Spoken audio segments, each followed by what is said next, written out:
सत्ता संपादकीय गति 120 शब्द प्रति minute. Be ready. Dictation start होगी 5 सेकंड बाद।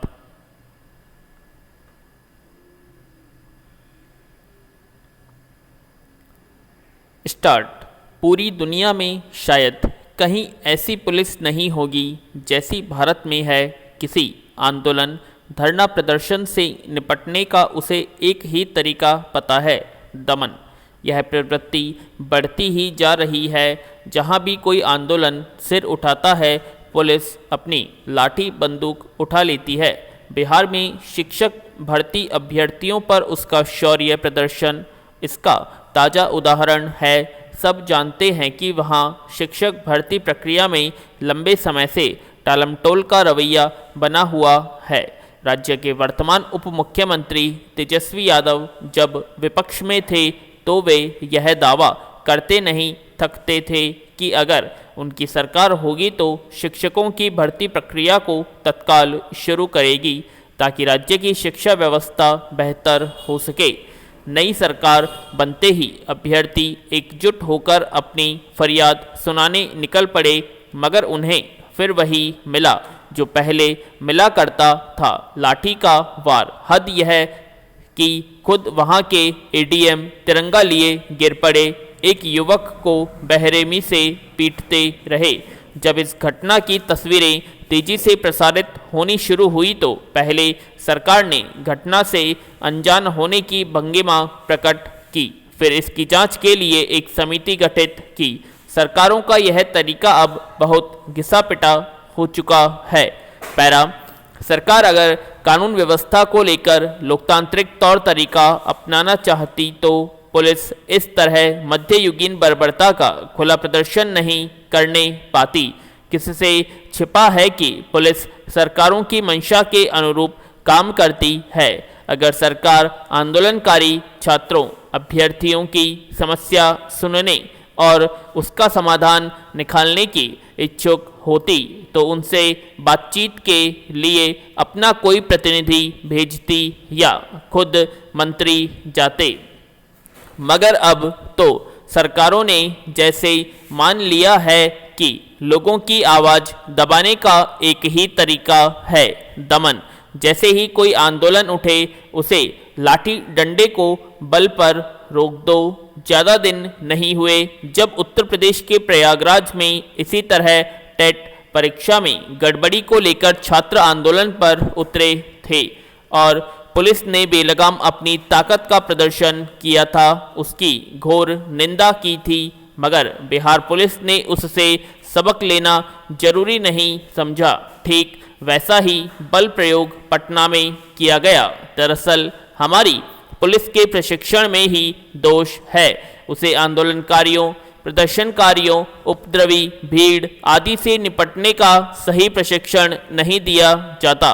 किसी भी लोकतंत्र में नागरिकों को अपने हक के लिए आवाज़ उठाने का अधिकार है और उसे सुनना सरकारों का दायित्व। पुलिस को कोई अधिकार नहीं कि इस तरह आंदोलनकारियों पर बल प्रयोग करे, उनके साथ हिंसक व्यवहार करे।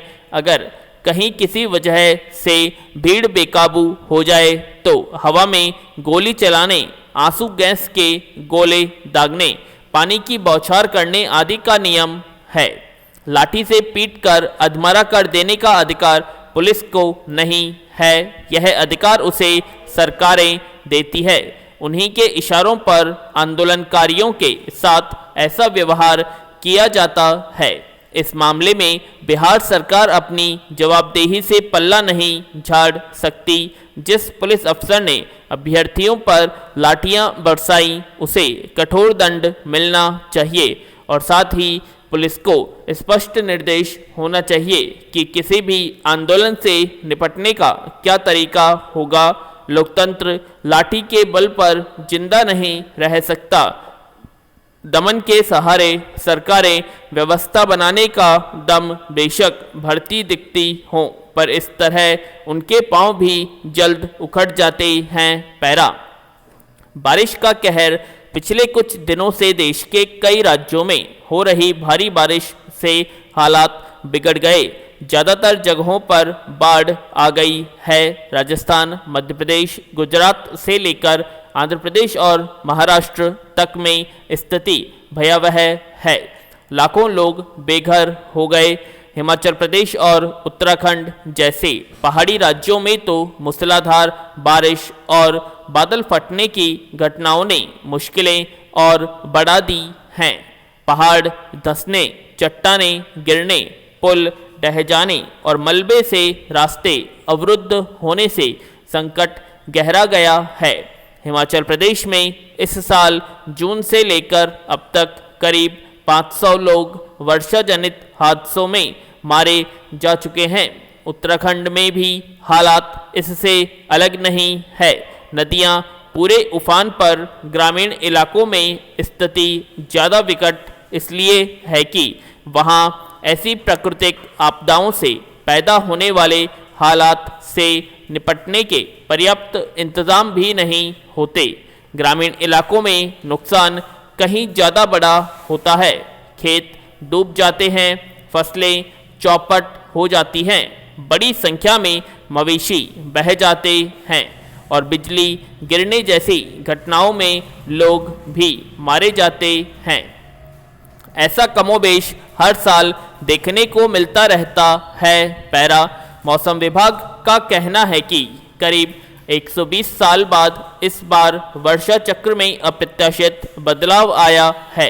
कहीं तो बहुत ज़्यादा पानी पड़ गया और कहीं बिल्कुल भी नहीं। इसका असर यह हुआ कि गंगा के 4 बड़े मैदानी इलाकों उत्तर प्रदेश, बिहार, झारखंड और पश्चिम बंगाल में 1 जून से 20 अगस्त तक सबसे कम बारिश हुई और इन राज्यों के बड़े हिस्से में सूखे के हालात बन गए हैं। लेकिन जहां बारिश हुई वहां रिकॉर्ड तोड़ पानी पड़ा। आंध्र प्रदेश और मध्य प्रदेश के बड़े हिस्से में खूब बारिश हो रही है। ओडिशा के भी कई जिले बारिश और बाढ़ की मार झेल रहे हैं। दरअसल ओडिशा और आंध्र प्रदेश बंगाल की खाड़ी से सटे हैं, इसलिए समुद्र में कम दबाव का क्षेत्र बनते ही बारिश कहर बरपाती है। इस तरह हिमाचल प्रदेश और उत्तराखंड बादल फटने और भारी बारिश का कारण कहीं न कहीं हिमालय क्षेत्र में आ रहे बदलाव भी माने जा रहे हैं। पैरा इसमें संदेह नहीं कि मौसम संबंधी गतिविधियों में आ रहे बदलाव का बड़ा कारण जलवायु संकट है और ऐसा सिर्फ भारत या एशियाई क्षेत्रों में ही नहीं बल्कि पूरी धरती पर देखने को मिल रहा है। इसलिए जब तक हम जलवायु संकट से निपटने के उपायों पर ध्यान केंद्रित नहीं करेंगे तब तक इससे निजात मिलना संभव नहीं है। हालांकि पिछले कुछ सालों में मौसम विभाग का आकलन भी दुरुस्त हुआ है। समय रहते भारी बारिश, खासतौर से तटीय राज्यों में समुद्री तूफान आदि के बारे में सटीक सूचना भी मिल जाती है। इससे लोगों को पहले ही सुरक्षित जगहों पर पहुंचा देना संभव हो गया है। इसके अलावा आपदा प्रबंधन भी बेहतर हुआ है, लेकिन देखने में आ रहा है कि बारिश के कारण ज़्यादातर शहरों में बाढ़ के हालात बनते जा रहे हैं। ऐसा इसलिए नहीं कि पानी ज़्यादा बरसता है, बल्कि शहरों के बेतरतीब विकास और बसावट ने पानी की निकासी के रास्ते बंद कर दिए हैं। नदियों के किनारे बसे शहरों ने तटों को भी नहीं बख्शा है। पहाड़ी राज्यों में विकास के नाम पर हो रहे निर्माण ने हमें विनाश के रास्ते पर धकेल दिया है। अगर कुदरत के कहर से बचना है तो पहले हमें इन मानव जनित समस्याओं से निपटने के उपाय करने होंगे जो आसान नहीं लगते। पैरा जाहिर है चीन के आर्थिक सामरिक विकास के साथ ही उसके मूल हितों का दायरा बढ़ता जा रहा है। चीन की विदेश नीति का मौलिक उद्देश्य प्रचंड सैन्य शक्ति के साथ आर्थिक महाशक्ति बनकर एशिया पर प्रभुत्व स्थापित करना है। अपनी विदेशी नीति के उद्देश्यों को पूरा करने के लिए वह किसी भी साधन का इस्तेमाल करने में हिचकिचाता नहीं है। इसमें आर्थिक सहायता, सैनिक शक्ति का दबाव, राजनीतिक कार्य, अमेरिकी विरोध, कूटनीति, सैन्य और अधिनायकवाद, सत्ताओं का संरक्षण, प्रचारात्मक, मनोवैज्ञानिक, युद्ध और आर्थिक प्रतियोगिता जैसे साधन शामिल हैं। चीन ने देश के मूल हितों की रक्षा की जिम्मेदारी को बड़ी मजबूती से अपनी सेनाओं के हवाले कर दिया है। पूर्णविराम।